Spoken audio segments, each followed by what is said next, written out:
Day 5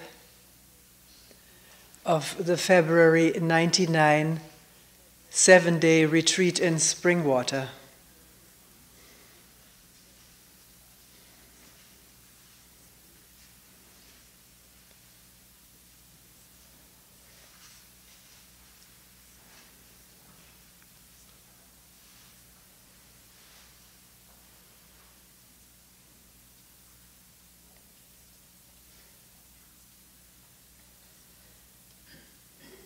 There are several things that are in the mind to bring up.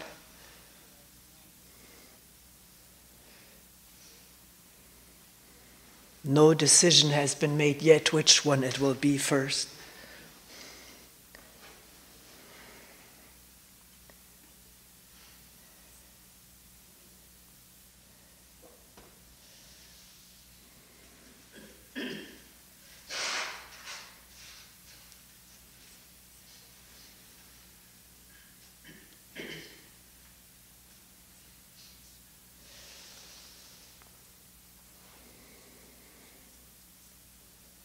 Maybe this question of urgency which we left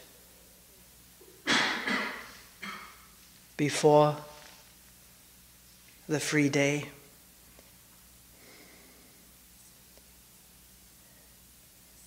Someone saying, if I remember it correctly, the only thing I miss here is some sense of urgency or some feeling of urgency.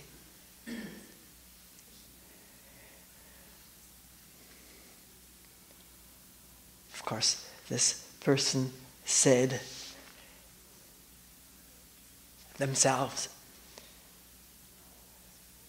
somebody close to one dies, or one may get an illness, then maybe there is some urgency in and of itself. So do we have to wait till someone dies, or one comes down with maybe an incurable sickness, to feel some sense of urgency for what?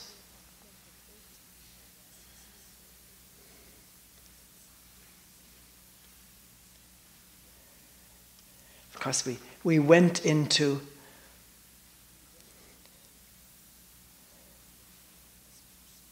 call it conditioning that has taken place in the mind for a lot of us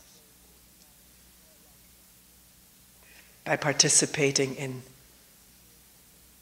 traditional spiritual work or reading books.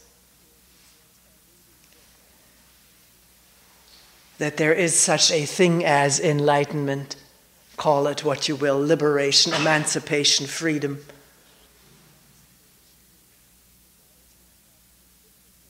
And if I only felt sufficient urgency to get that, then maybe the problem of life and death,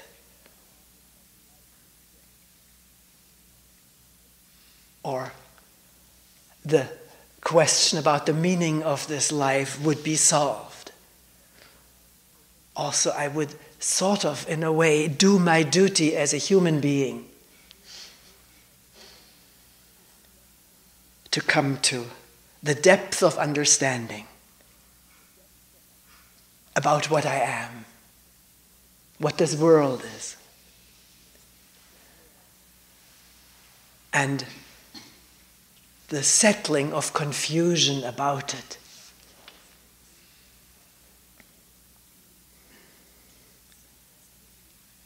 If this is a strong belief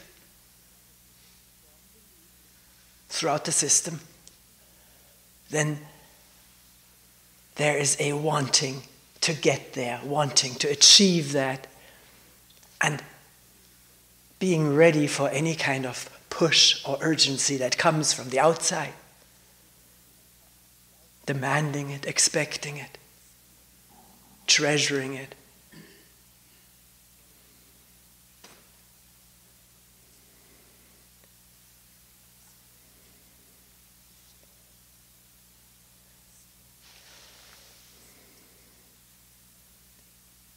maybe take some turning around of thinking, of established thinking.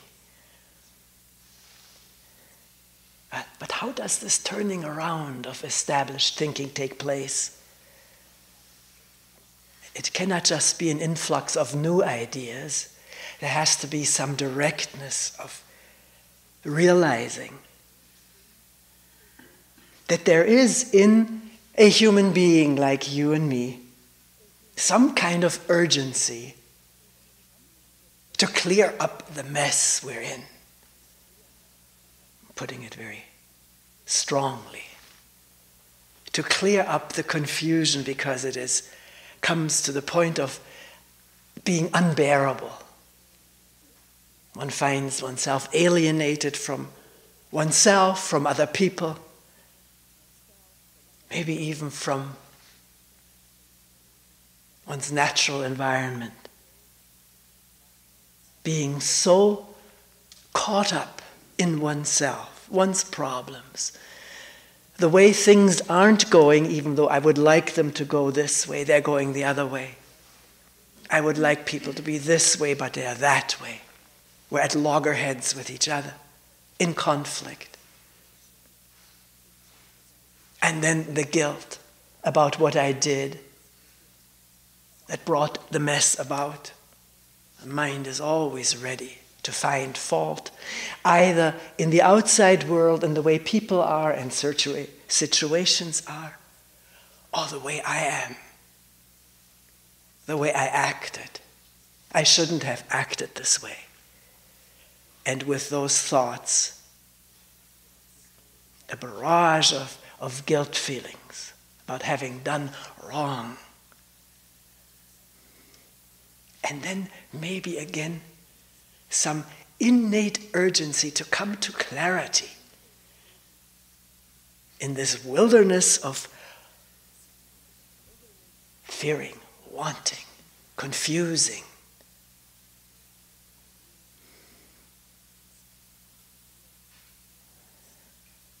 Opposing, resisting. Fear of being taken advantage of.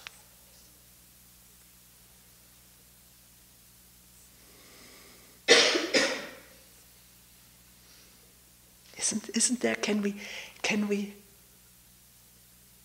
agree on that? By looking inwardly with the aid of memory, maybe right now things are clear.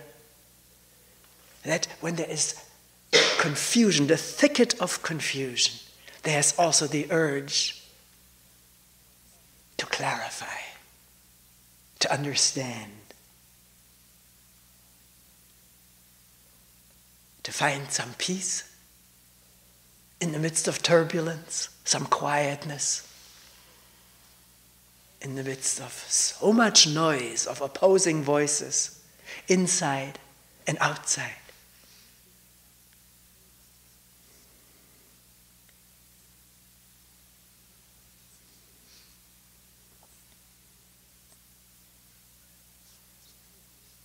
Of course, it's not only the turbulence of one's own self-involvement, self-investment. I'm not saying that judgmentally. These are facts we all can watch operating.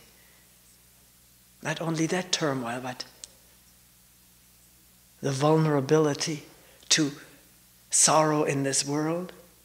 I just got a letter from someone who had spent some time in Springwater and coming back home. Very open, very vulnerable.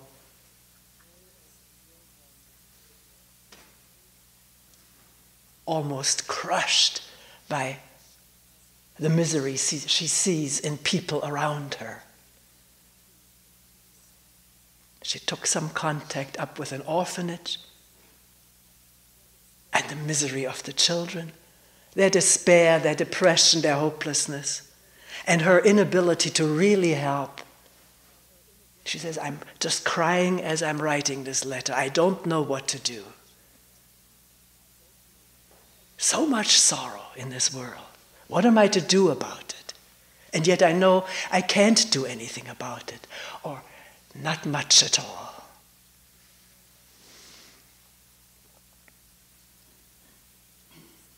She says, I just long for the peacefulness and simplicity in Springwater.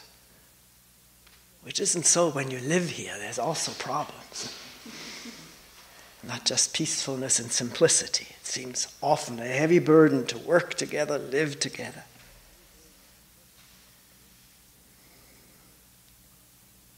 But maybe here more of an opportunity to glimpse the beauty of silence, at easeness with the problems that are there and that are in the world. So my question was not right now to go into the problems that we experience. We can do that another time, or maybe it'll crop up later. But to ask, isn't there a noticeable urgency in each one of us when the thicket gets too thorny, too dark, too painful, too suffocating, to wonder about it? Not in our usual and maybe well-trained analytical ways. Although I don't say that thinking is absent in quieting down in the midst of conflict and problem and difficulty and pain and sorrow. A peaceful cooperation of quiet looking and questions asked by thought and looking and wondering and pondering.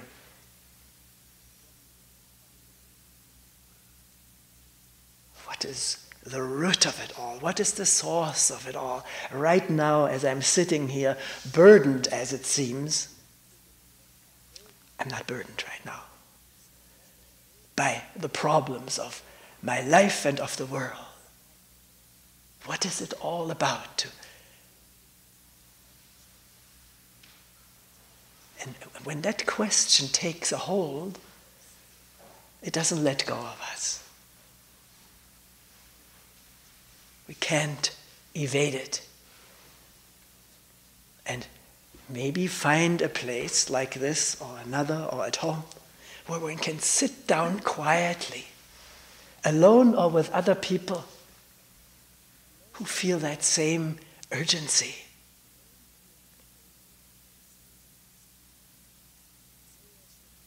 Sitting in the eye of the hurricane,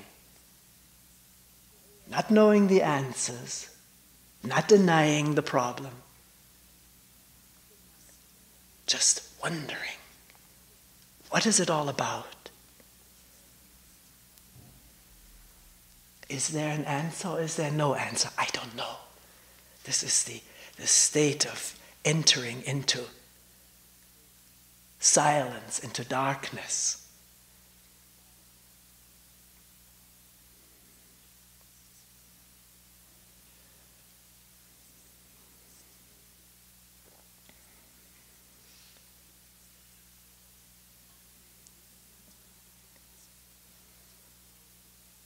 And this urgency may not be felt all the time. It may be overshadowed, overridden by activities,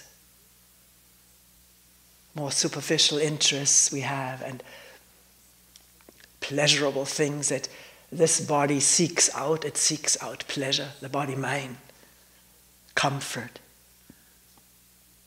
absence of pain, absence of fear. It tries to make a livable place for itself. But it never quite works. Something goes awry.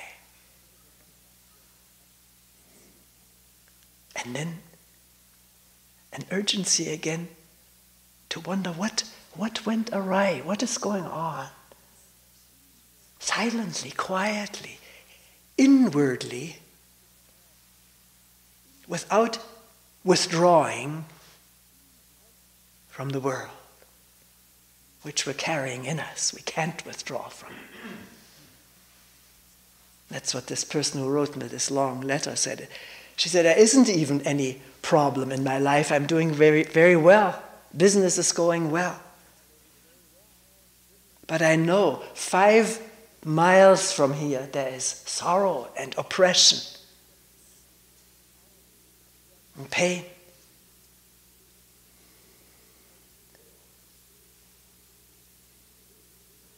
And tears welling up. What is the meaning of all of this?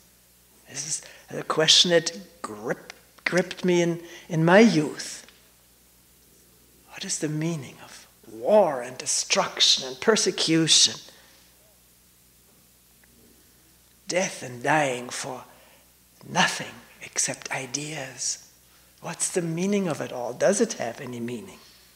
Is there any meaning to life if it can produce such chaos, such cruelty, such alienation from each other, such hatred?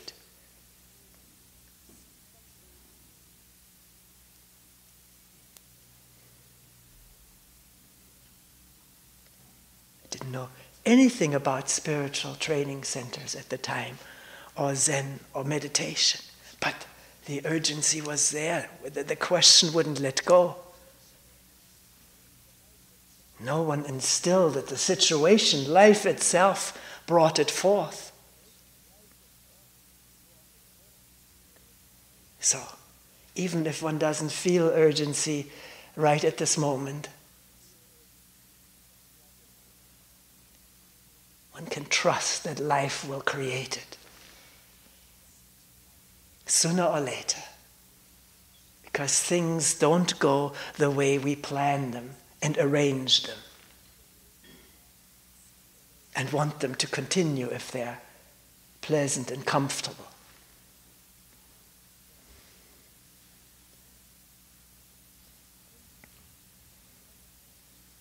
Which brings up the other question. Somebody said, a few years ago, I had a realization.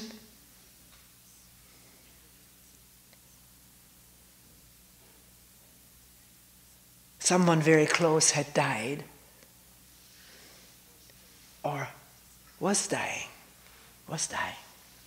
And the mind churning with this question, what can I do to help? Can I do something to help?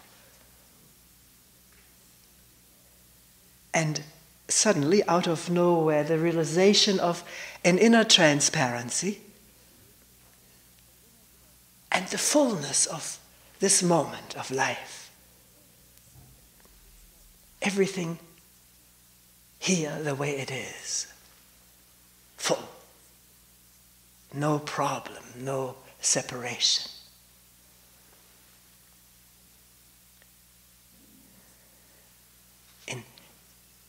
In the midst of this inner transparency. I may not reproduce it correctly, but everyone here, to some extent or other, at one time or other, has had this insight of the silence of it all. The wholeness. Absence of problem-creating thoughts. And the person proceeded, I really want to find out whether this realization, which was so strong, so clear,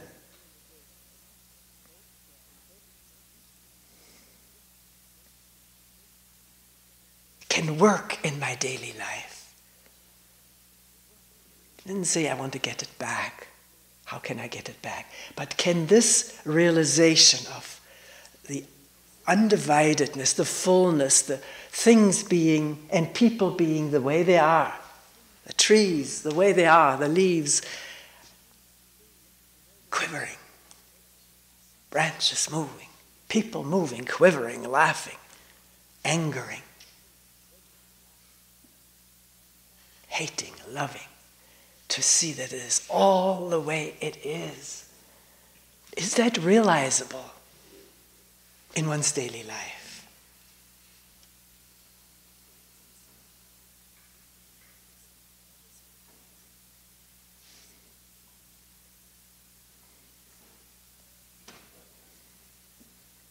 Well, if that's a strong question, let it operate. Is it possible to see things the way they are? And wake up in one's daily life, in one's work relationship, home relationship, whatever.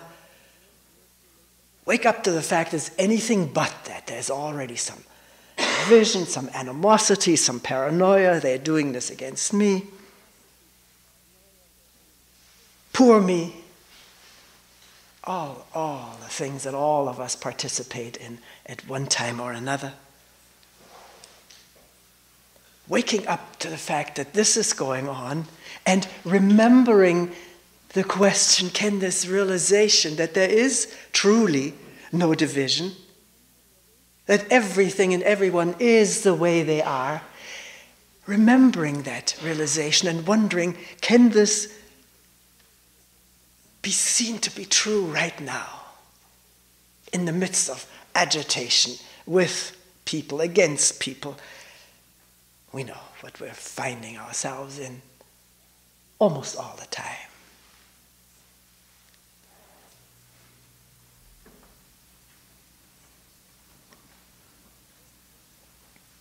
So see if it works. If, of course, what has already worked at a moment of coming to is that something in this flow of events, of interactions, stopped or was interrupted so that the memory surfaced of things being seen to be so different from the way the habitual mind stuff operates. All the imagery about you and me, how you are and how you're not treating me, and we know it all. And to wake up from that for a moment, not to justify it or rationalize it or deny it, but to wonder, where is this other realization? That people and things and myself and the whole world are just the way they are. Brimful with being, and yet transparent.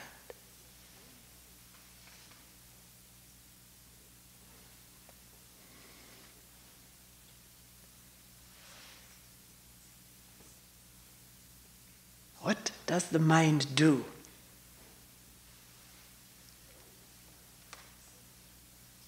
In the face of such a turnaround, maybe just of thought at the moment, of idea. We're not divided, each one for himself or herself, but we're one whole being. What happens even if it's just an intellectual turnabout from division and atomization to wholeness? Play with it, find out. As we already said, it wasn't just thought, because something happened to interrupt this flow of habitual reaction, to become aware of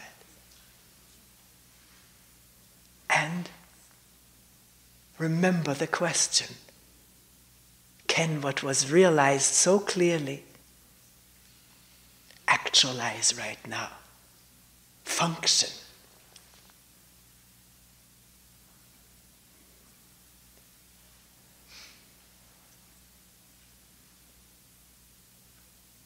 Of course it can.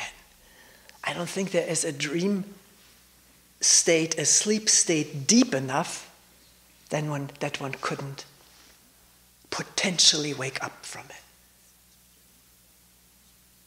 And wake up from it without immediately rationalizing it, explaining it, holding on to it, defending it.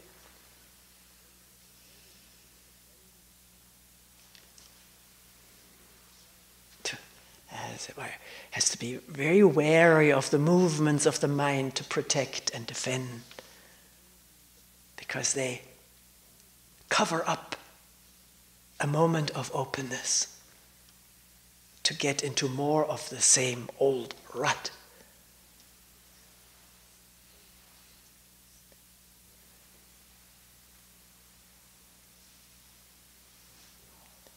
So, we're not saying that thinking about these things is useless. There has to be absolute silence, no thought in the mind for truth to manifest, to reveal itself. Somebody asked me this, of several people. Is thinking wrong? See, this is thinking in terms of right and wrong. Thinking can be a very helpful tool operating in transparency, in open space, to elucidate.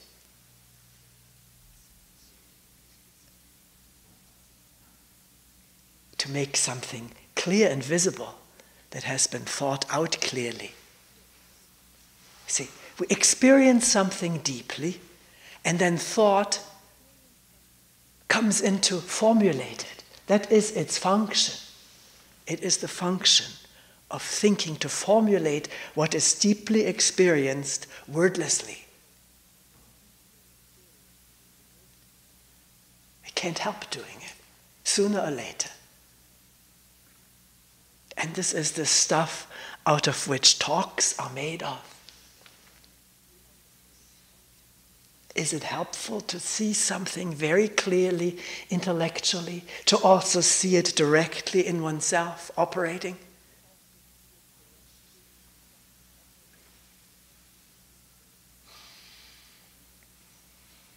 Recently, any number of people, it's an amazing convergence of many people telling me that they have come upon the book by David Bohm called Thought as a System. In this retreat, too, before retreat, it's interesting how things sort of come in waves. An exquisite genius of a thinker, formulating things that he has observed in the operation of thought and putting it forth for people to read, or while he was still living, to hear. Man was a theoretical physicist. And then maybe to wonder about it and discover it operating in themselves, or discovering something different, not quite the way he put it. So there is a function to formulating something very clearly, so the intellect is not against us. It understands. It doesn't throw monkey wrenches into the way. And maybe more than understanding it, also, again, this urgency to see directly what the intellect has grasped clearly, which is already immensely discerning to see the difference between intellectual formulation and the directness of seeing an image arise about me, being attacked, an image arising, protection, defense arising. Because a thought structure is being threatened. To see it directly and to understand it mentally can be a beautiful cooperation.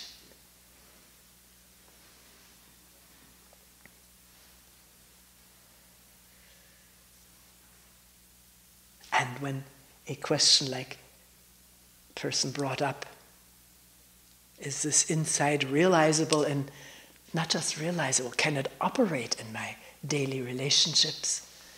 When a question like this comes up,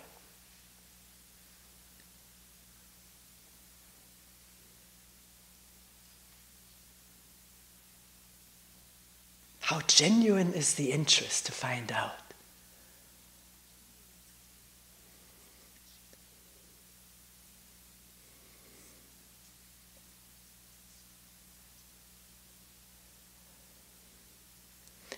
And by genuine interest, I mean not just a passing fancy. Someone once said, I don't have any real questions. It's all superficial stuff. It's not deep.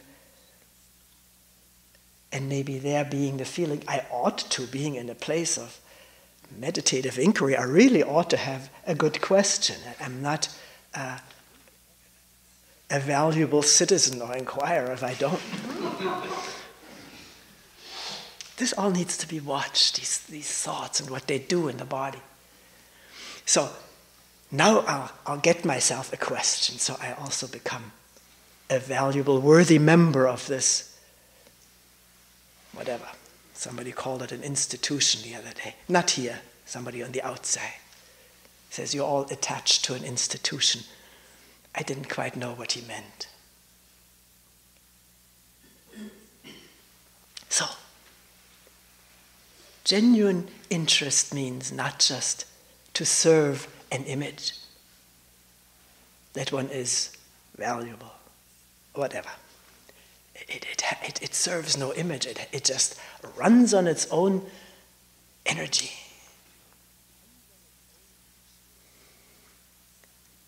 Because we can't help inquiring. This moment, what is going on? And this feeling so alienated, so defended, so confused.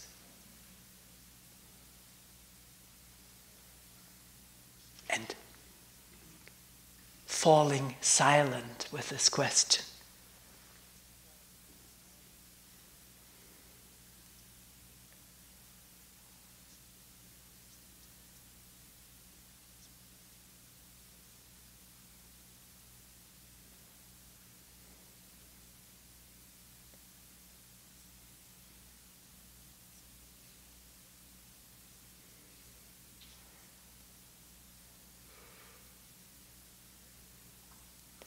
Realizing that thinking about what is going on is not the same as falling silent with what is happening. Falling silent meaning the silence of resistance and interpretation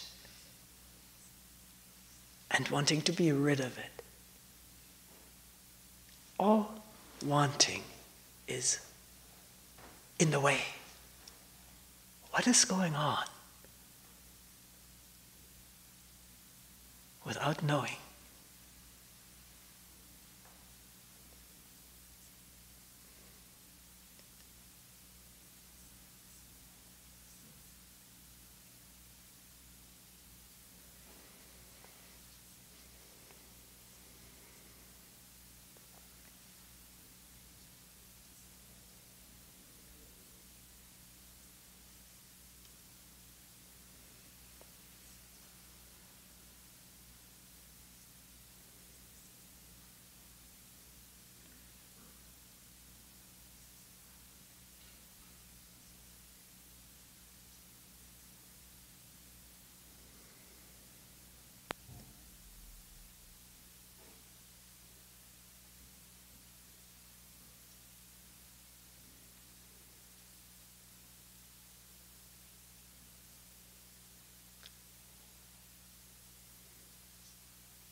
Maybe the question melts away. Maybe. Has it melted away? Because everything is the way it is.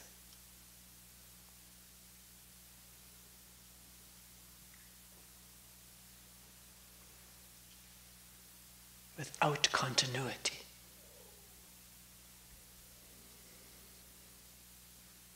Just now.